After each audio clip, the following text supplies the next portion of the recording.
Bem-vindos ao nosso Falando Nisso de hoje, nesse canal YouTube, com a pergunta de Mafalda Moreira. Olá, Christian, muito obrigado por nos oferecer a oportunidade de aprender tanto por esse canal.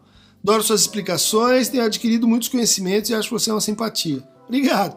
Gostaria de perguntar se a psicanálise tem algum estudo específico sobre o sofrimento das pessoas que sofrem com o racismo. Ok, Mafalda, é uma questão super importante, crucial, e para a qual a gente ainda não formou exatamente um discurso crítico à altura da situação de segregação e de humilhação social que a negritude enfrenta, pelo menos no Brasil. Né?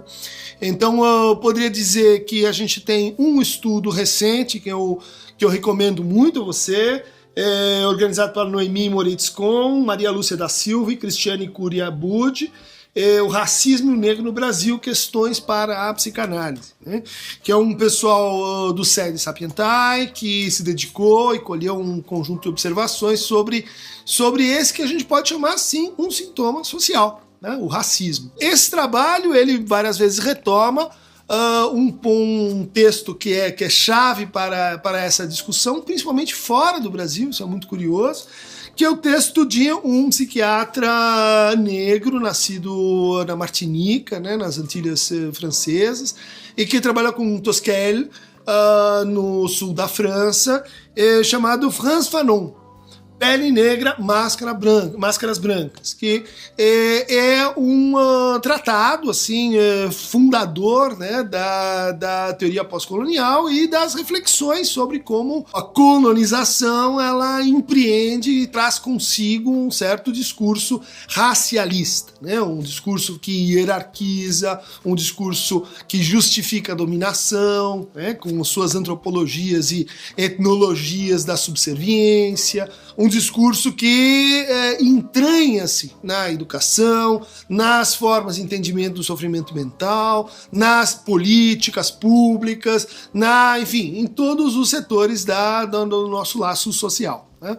Uma coisa interessante é que esse trabalho do Fanon, ele é também uma resposta ao trabalho de um psicanalista lacaniano, chamado Octave Benoni, que escreveu Próspero e Caliban, a partir da experiência dele como adido cultural em Madagascar, onde ele observava, né, o processo de colonização, do qual ele fazia parte, e levava em conta a maneira muito peculiar como os malgaxes respondiam a situações de conflito e entendiam o seu processo colonizatório a partir dos seus mitos, né, a partir das suas práticas anteriores à colonização, né, que de certa forma acabavam justificando a sua própria, enfim, subserviência. O Benoni argumentou então que havia uma espécie de acasalamento entre duas fantasias ao longo do processo colonial e que a gente poderia transportar e incluir o sofrimento, né, com o racismo nisso, né?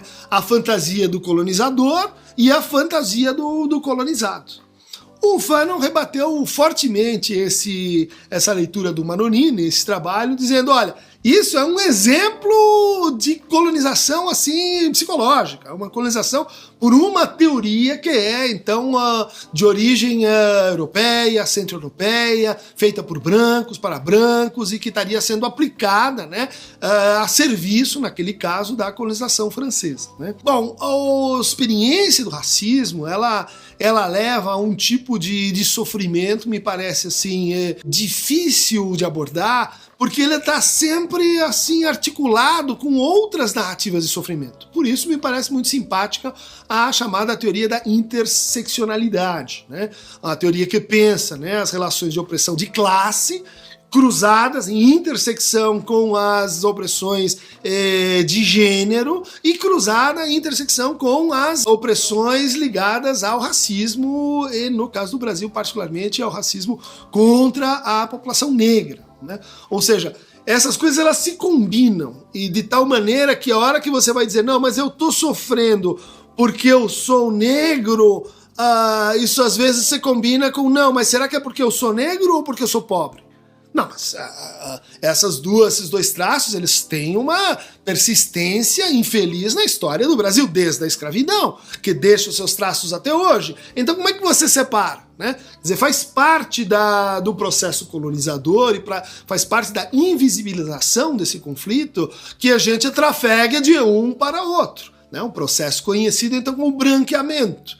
Quando a pessoa vai ascendendo socialmente, ela vai sendo mais e mais reconhecida, ela não vai sendo mais reconhecida como negra. Ela vai, assim, sendo percebida como alguém mais branco do que, enfim, ela é. Então, isso traz pra gente esse fato interessante, importante, clínico, de que nós não estamos falando, assim, da objetividade da cor da pele.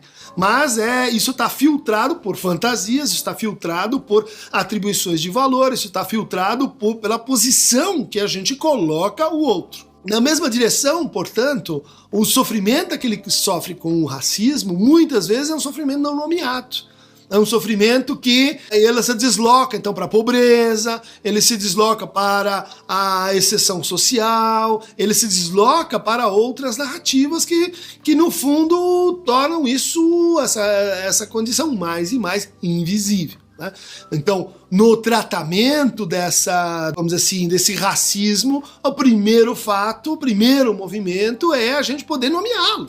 A gente poder percebê-lo, a gente poder fazer com que o sujeito escute-se como produtor e reprodutor desse discurso, ou como aquele que sofre, os efeitos desse discurso sobre si. Vou trazer um exemplo assim mais direto da minha clínica sobre isso. Uma pessoa que tem tudo para avançar na sua condição assim profissional, ela é uma pessoa que se dedicou muito, é uma pessoa que, como tão costumeiramente a gente encontra essa colocação, teve que fazer muito mais do que outros para obter a mesma coisa.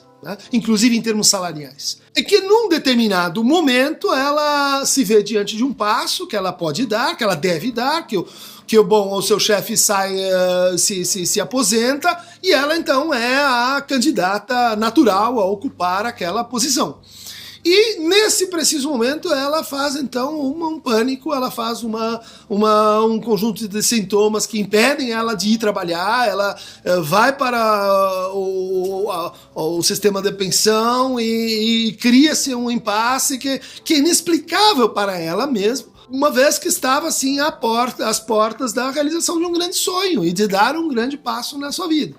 E é bom, você fala sobre isso tem conexões familiares, isso tem conexões com as próprias fantasias desse sujeito, dessa pessoa, e mesmo assim, a angústia diminui, mas toda vez que o assunto volta e a possibilidade de assumir o tal cargo, que estava assumindo essa possibilidade, a pessoa volta a produzir então esses sintomas. Até que me ocorre dizer o seguinte para ela: olha, você nunca mencionou isso, você nunca trouxe essa questão para esse contexto. Mas, depois do falado, enfim, uma série de outras coisas. Mas não te ocorre que, enfim, você é uma pessoa negra. Não era alguém que você podia ficar assim, pardo, na dúvida. Era uma negra retinta e que lhe digo então...